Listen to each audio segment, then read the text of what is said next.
Class 10 में आपको hydrocarbon पढ़ना है।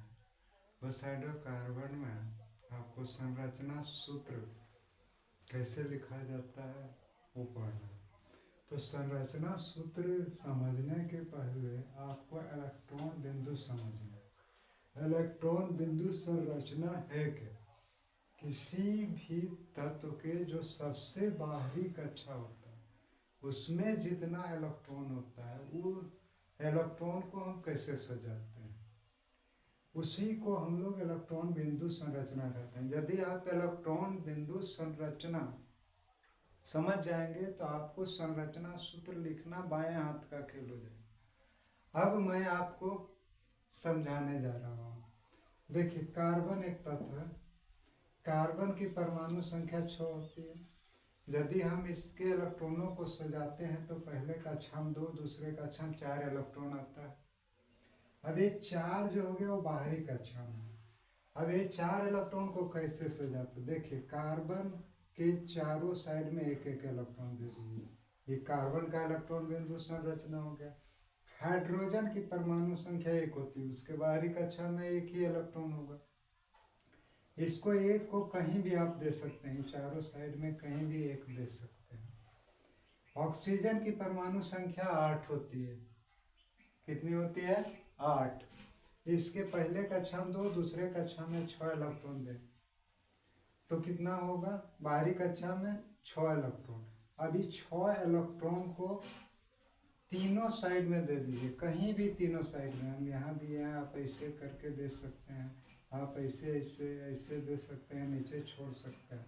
नाइट्रोजन का परमाणु संख्या 7 होता है। इसके इलेक्ट्रॉन को हम सजाते हैं तो 2, 5 इलेक्ट्रॉन होता है, यानी बाहरी कक्षा में 5 इलेक्ट्रॉन होता है।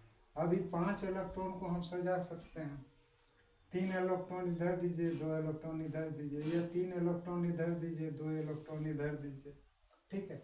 अब मैं आपको कुछ यौगिक के बारे में बताना चाहता हूँ। जैसे मैथेन, मैथेन CH4, उसमें कार्बन का 1 परमाणु है, हाइड्रोजन का 4।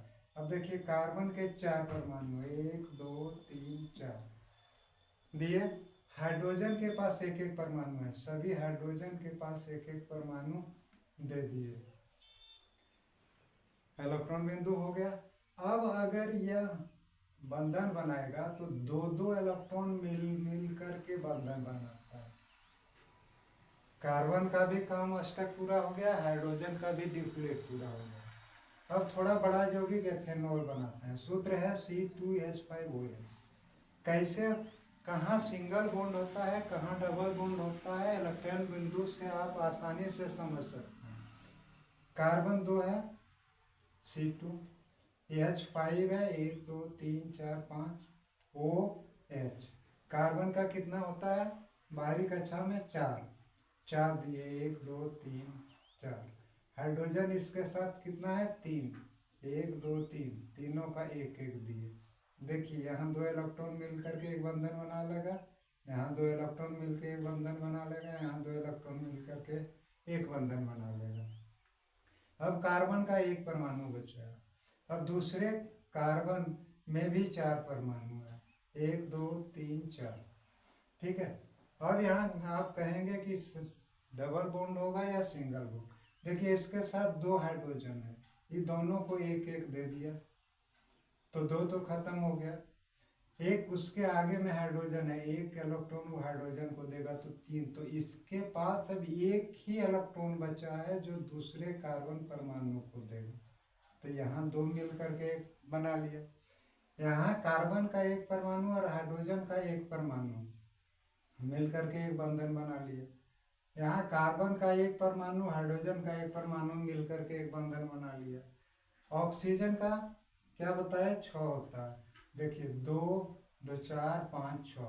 चूंकि कार्बन यहाँ 1 ही इलेक्ट्रॉन दे रहा है, इसलिए हाइड्रोजन भी यहाँ 1 इलेक्ट्रॉन का ही शेयर करेगा, यहाँ डबल का शेयर नहीं करेगा। इसलिए यहाँ कार्बन ऑक्सीजन के बीच सिंगल बॉन्ड ही बनेगा।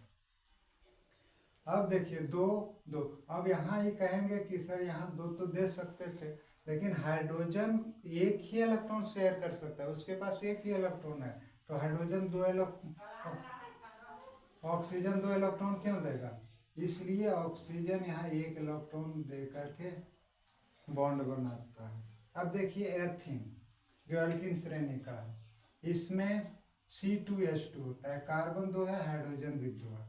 अब यहाँ देखिए हाइड्रोजन इसके साथ हाइड्रोजन C2H4 होगा, C2H4 होगा, यहाँ ध्यान दीजिएगा। तो कार्बन 2 है, हाइड्रोजन यहाँ 4 है। तो हाइड्रोजन जो 2 है वो एक एक इलेक्ट्रॉन ही शेयर कर सकता है, तो कार्बन भी इसके साथ 1 इलेक्ट्रॉन ही शेयर करता है। यहाँ भी कार्बन 1 ही इलेक्ट्रॉन शेयर करता है, तो 4 होता है तो 2 ही वो शेयर किया है, 2 बचा।